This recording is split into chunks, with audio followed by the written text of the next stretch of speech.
nga po pala si Maybelline Peñaranda, Property Specialist ng MetroStar Realty and Development Incorporated. Andito po ako ngayon sa aming model unit dito sa Eminenza 3 Residences, which is the single attached unit. Po siyang isang carport na may isang septic tank.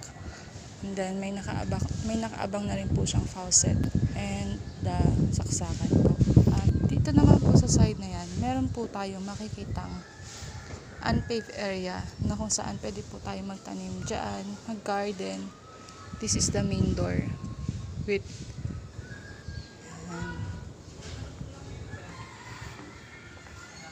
dito naman po, this is the unpaved area na kung saan pwede po natin gawing dirty kitchen.